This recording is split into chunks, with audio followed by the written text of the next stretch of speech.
Assalamualaikum warahmatullahi wabarakatuh. Mengapa begitu penting kita sebagai umat Islam untuk mengimplementasikan Islam yang moderat itu? Karena kita sebagai umat Islam dalam kehidupan kita sehari-hari banyak menemukan hal-hal problem-problem atau masalah-masalah dalam berbangsa dan bernegara. Sebagai umat Islam sebenarnya sudah diarahkan, diajarkan oleh Allah dan Rasul kita untuk tidak saling mengolok-olok antara kelompok yang satu dengan kelompok yang lain.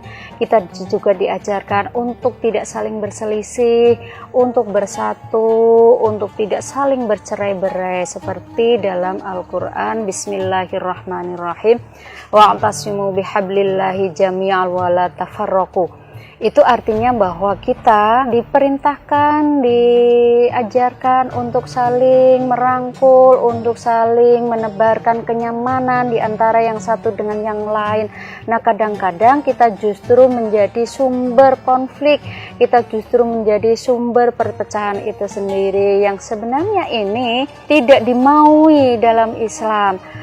Seperti yang dicontohkan oleh Rasul selalu menjadi solusi dalam masyarakat, meskipun sama seperti di Indonesia ada banyak heterogen ya, baik agama, suku, bangsa dan seterusnya. Tapi Muhammad menjadi orang yang memberi memberi suasana yang damai, memberi suasana yang sejuk di antara satu dengan yang lain. Peperangan baru akan dilakukan kalau sudah berbagai solusi dilakukan tidak ketemu.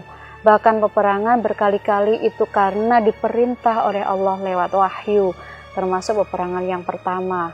Nah, kalau kita lihat dalam masyarakat kita ada beberapa komunitas, ada beberapa kelompok masyarakat yang ketika bajunya berbeda saja itu kemudian menjadi musuh, kemudian menjadi orang yang tidak dianggap tidak sejalan dengan kita, yang mungkin perlu dibinasakan. Ini kan menurut saya tidak benar juga. Padahal kalau kita tahu bahwa jihad itu bersungguh-sungguh dalam jalan Allah itu kita bisa sesuai dengan bidang kita masing-masing, selama itu masih dalam rel agama Islam, masih dalam rel yang diperintahkan oleh Allah dan Rasul Muhammad SAW, itu masuk dalam kategori jihad. Dalam sebuah hadis dikatakan man kharaja fi talabil ilmi fahuwa fi sabilillah.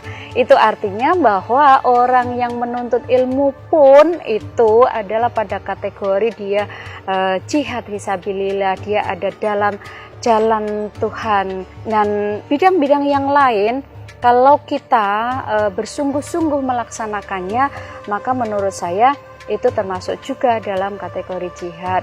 Berkaitan dengan ini juga, menurut saya bahwa Islam yang moderat itu justru Islam yang kafah, bukan Islam yang setengah-setengah. Karena apa? Karena kita hadir sebagai umat Islam adalah umat yang mencoba untuk mendamaikan, yang mencoba untuk memberikan kenyamanan di tengah masyarakat. Sebenarnya ajaran yang ada dalam Islam itu sudah sempurna. Ketika Allah menurunkan wahyunya al-yauma akmaltu lakum dinakum ila akhirih, maka itu sudah sempurna. Tinggal berarti bagaimana manusia kita sebagai umat Islam untuk mengejawantahkan, untuk mengimplementasikan ajaran-ajaran yang sebenarnya indah luar biasa itu dalam kehidupan masyarakat kita dan berbangsa. Kurang lebihnya mohon maaf. Assalamualaikum warahmatullahi wabarakatuh.